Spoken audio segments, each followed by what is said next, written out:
Halo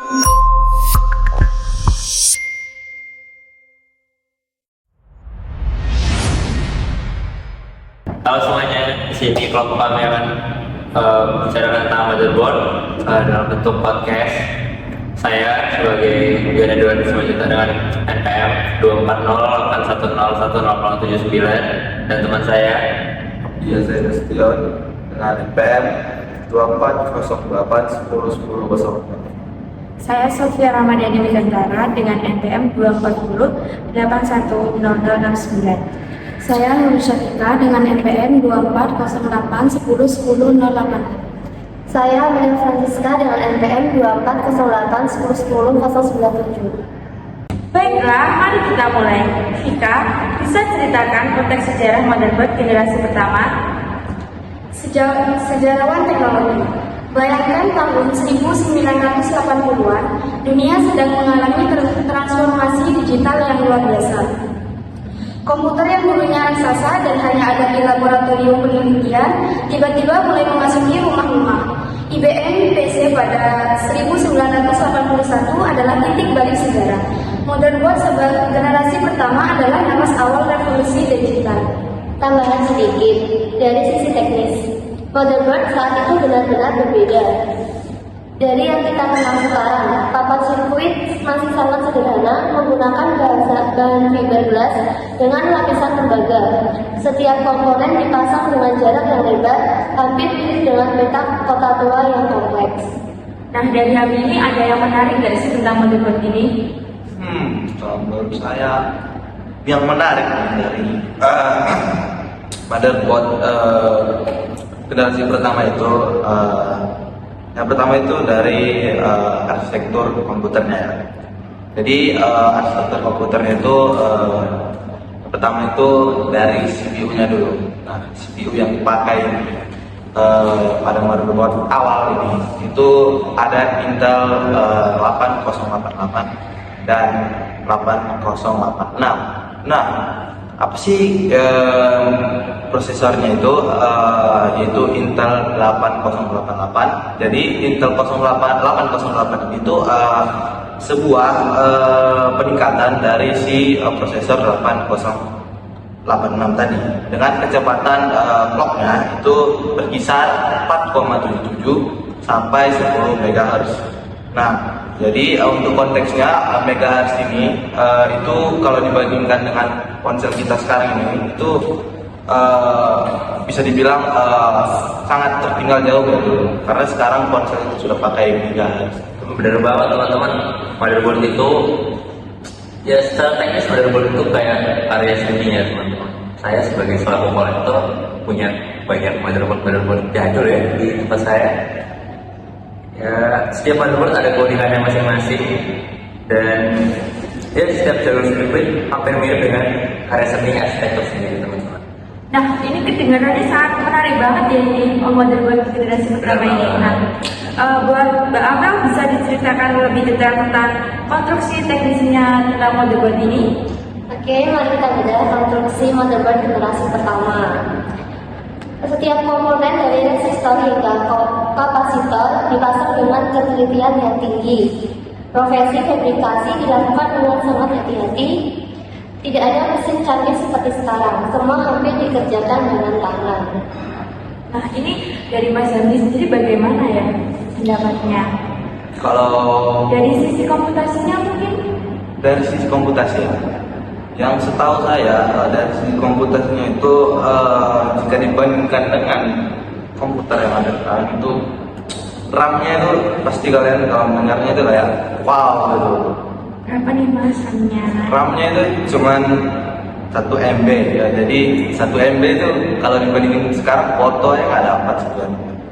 Jadi RAM-nya itu cuma 1 MB, jadi komputer dulu itu benar-benar kalau dibandingkan sekarang itu lambat banget. Jauh benar. Jadi saya itu sistem komputasinya itu juga menggunakan bus ISA. Nah, apa sih ISA itu? Jadi ISA itu adalah Industri Standard Architecture. Jadi itu sebuah protokol yang mendefinisikan bagaimana mesin komputasi itu bekerja gitu. Yang pertama itu bagaimana sih dia bekerja itu dengan cara model memori dengan memformat instruksi, jenis, mode, dan registeran operasi jenisnya. Oh gitu mas, tapi yang saya ingat ya, setiap komputer itu kan terlihat berbeda, tapi standar baku atau prosedurnya itu sama gitu mas. Kayak misalnya IBM Compaq-nya, mereka semua punya desain unik untuk kolektor seperti saya, yang sama kayak dengan keunikan ini mas. Nah, ini mencerminkan masa transisi teknologi. Komputer dari mesin raksasa di laboratorium tiba-tiba menjadi perangkat yang bisa dimiliki orang biasa. Setiap motherboard adalah saksi sejarah transformasi digital. Nah ini menurut Mas Abi sendiri, kan sudah konten tentang beberapa motherboard ini kan yang generasi pertama. Menurut Mas Abi, bagaimana sih perkembangan tentang motherboard generasi pertama ini? Menurut saya itu gila ya perkembangannya. Jadi dulu itu kayak kita kalau mau setup itu kayak bener-bener kayak susah banget. Ya, kenapa gitu? Jadi pertama itu tidak ada namanya konsep plug and play. Nah, plug and play-nya apa sih? Plug and play itu ibaratnya kita itu colok langsung jalan gitu. Tapi dulu itu nggak ada. Misalnya kita kalau zaman sekarang plug and play itu contohnya mouse gitu. Jadi kita tinggal colokin mouse-nya, terus kita bisa gerakin kursornya. Nah, kalau dulu itu nggak ada. Jadi kita kalau misalnya mau install sesuatu yang baru atau masukin sesuatu itu kita harus manual gitu. Jadi ibaratnya kita harus dibagi gitu, dibagi. Berarti untuk motherboardnya itu nggak bisa secepat sekarang ya Mas? Nggak bisa, harus manual banget. Bahkan even untuk membuka dan memasang komponen butuh kalian khusus mas gitu. Iya betul. Gitu. Jadi kalau yang sekarang tinggal colok tuh dulu kayak butuh kalian atau butuh teknisi khusus buat masukin plug and in gitu mas. Ya, jadi betul-betul manual gitu ya Mas? Iya. Bagaimana pendapat Mbak Anu sendiri tentang motherboard generasi pertama tersebut? Menurut saya sih dari sisi teknisnya itu emang kompleks sih. Kemudian manajemen panasnya sangat primitif. Kipas pendingin sederhana, tidak ada teknologi thermal throttling, resiko kerusakan komponen juga sangat tinggi. Itu menurut saya. Tapi dibalik keterbatasan itu, inilah awal dari sejarah sesuatu. Motherboard generasi pertama membuka jalan bagi revolusi digital. Mereka menciptakan fondasi teknologi yang kita nikmati hari ini. Nah berarti motherboard generasi pertama ini sangat luar biasa ya. Menurut pendapat kakak-kakak di sini, ada nggak sih menurut kalian kontribusi terbesar motherboard dari generasi pertama ini? Mungkin bisa dari Mas Andi. Jadi menurut saya kontribusinya itu pada bidang bisnis ya, karena pada saat itu dunia itu lagi berkembang, bisnis komputer di mana-mana, bisnis lah intinya. Jadi diperlukanlah alat ataupun pembantu yang dapat mempermudahkan kita dalam menjalankan bisnis tersebut. Apakah dari Mas Ekman ada tambahan? Kalau menurut saya ya, perkembangan motherboard dari generasi pertama itu menciptakan komunitas teknofile pertama dan membangkitkan semangat para hacker dan inventor. Berarti ini awal mula perkembangan motherboard dari generasi pertama hingga sekarang sudah lebih maju ya teman-teman. Nah, menurut Mbak Alma sendiri ada nggak sih? Kalau dari aku itu seperti mendorong inovasi desain elektronik ya. Jadi buat pencipta motherboard atau teknologi lainnya itu biar lebih termotivasi gitu. Terus juga bisa memaksakan manusia berpikir lebih kreatif biar lebih bagus lagi lah buat ke depan. Seperti yang saat ini ya Mbak, jadi TV-nya tuh lebih canggih daripada dari Iya, betul. Jadi lebih mudah, lebih memudahkan manusia tuh biar lebih nggak terlalu ribet lah. Kan orang-orang zaman sekarang sudah lebih ke kalau ada yang simpel kenapa kalau ada yang simpel kenapa kita cari yang susah gitu. Nah, jadi di sini aku juga ada pertanyaan nih. Nah, aku mau tanya ke Mas Hadi ya. Apa aja sih komponen-komponen di motherboard ini? Kan tadi kita udah jelasin banyak ya tentang motherboard. Aku pengen tahu nih biar teman-teman semua juga pada tahu apa sih komponen detail di motherboard ini? Komponen dari kalian. Detail ya. Wes, jangan. Ya baik. Mungkin saya akan menjelaskan dengan semampu saya. Jadi komponen motherboard itu hampir sama dengan apa yang ada pada motherboard saat ini. Cuman ya mungkin terbilang teknologi yang jadul. Jadi yang pertama itu tentu saja CPU socket, jadi tempat memasang CPU atau prosesornya. Jadi prosesor yang dipakai tadi seperti yang sudah dijelaskan itu adalah Intel 8086 atau Intel 8088. Yang kedua itu ada RAM ataupun slot RAM. Jadi RAM itu ya seperti yang kita tahu adalah random access memory sebagai memori ataupun penyimpan data yang nantinya itu bisa diakses oleh si CPU-nya tadi. Berapa sih Mas penyimpanan datanya motherboard generasi pertama itu tadi? Kalau untuk RAM-nya tadi seperti yang sudah dijelaskan itu 1 MB, Kecil sekali. sangat kecil sekali. Kecil sekali. Nah, yang ketiga itu ada ROM, itu tempat penyimpanan lah seperti yang saat ini. Nah, kemudian itu ada expansion slot, itu adalah slot tambah. Jadi itu seperti slot tambahan buat masang sesuatu gitu. Misalnya memasang kartu grafis atau kartu suara ataupun kartu jaringan. Contohnya itu pada modul itu ya yang sudah kita jelaskan tadi ada ISA ataupun ISE bacanya, Industri Standard Architecture, dan IISA atau extendednya dari si ISA tadi, ISA tadi. Nah, kemudian ada power connector. Jadi power connector itu fungsinya sebagai penyalur daya listrik itu dari power supply ke motherboardnya.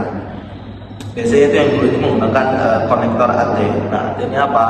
Advanced Technology mereknya. Nah, yang kemudian ada chipsetnya. Chipsetnya tadi seperti dibilang tadi ada Intel 8088 dan 8086. Kemudian ada clock generator. Jadi itu clock generator itu fungsinya itu sebagai pengatur dari kecepatan operasi si motherboard itu. Caranya itu dia itu menghasilkan sinyal clock untuk CPU-nya.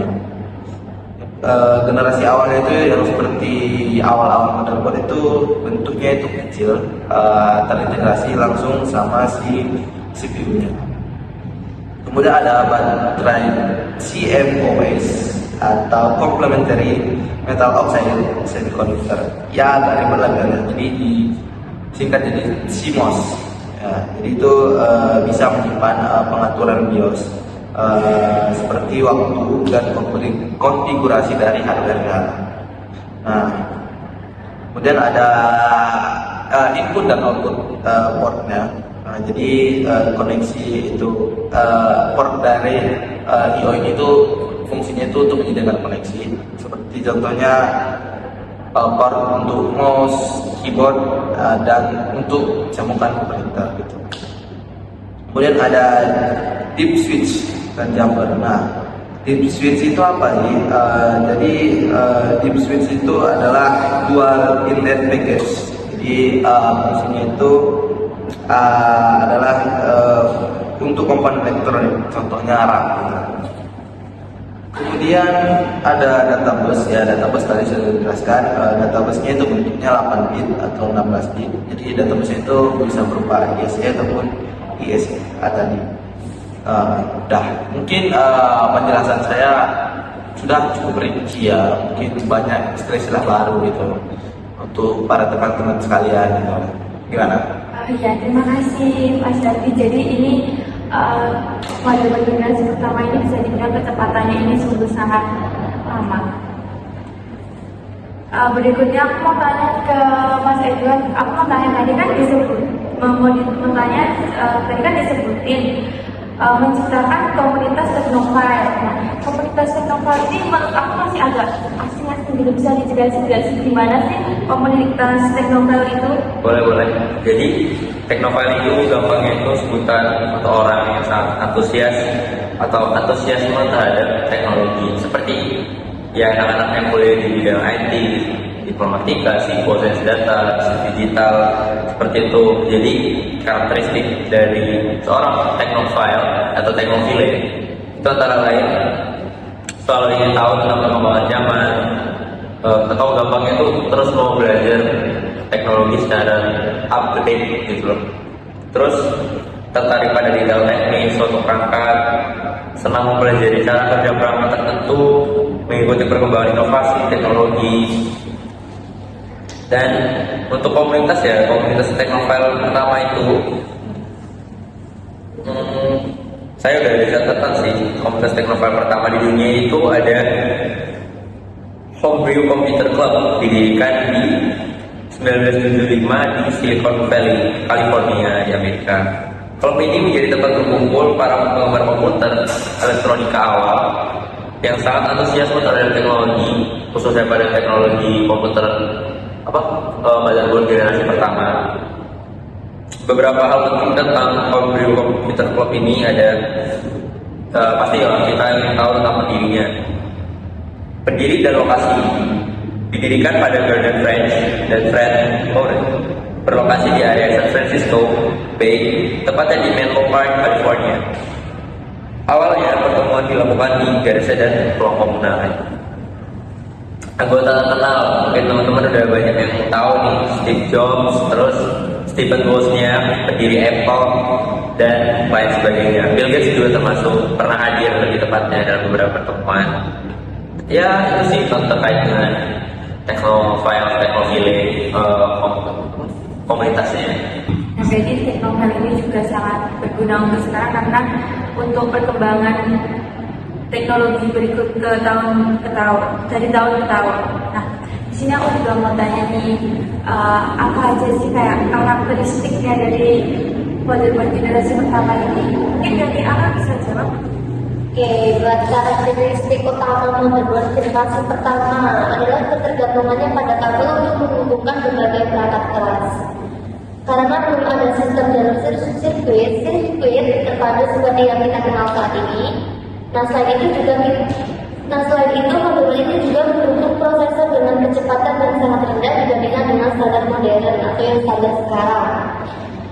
Kemudian dia juga menggunakan teknologi seperti chip 8086 atau 8088 yang merupakan generasi awal dari mikroprosesor Intel. Slot ekspansi yang tersedia pada motherboard ini seperti ISA, industri standar arsitektur, dirancang untuk mendukung perangkat tambahan seperti kartu suara, kartu grafis, atau pengendali penyimpanan. Kemudian sistem daya yang digunakan juga sederhana, dengan konektor yang lebih besar dan kurang efisien dibandingkan motherboard modern. Secara keseluruhan, motherboard generasi pertama mencerminkan langkah awal dari evolusi komputer yang menjadi fondasi bagi perkembangan teknologi yang semakin kompleks dan canggih di masa depan. Gitu. Nah, terima kasih kepada kalian semua atas diskusi yang luar biasa ini. Motherboard generasi pertama bukan sekadar komponen elektronik, tetapi saksi bisu lahirnya peradaban digital. Terima kasih. Ya, kamu pembukaan penutupan. Baik, sekian podcast dari kelompok kami tentang penjelasan tentang motherboard generasi pertama. Kurang lebihnya kami mohon maaf. See you in the next video. Bye bye.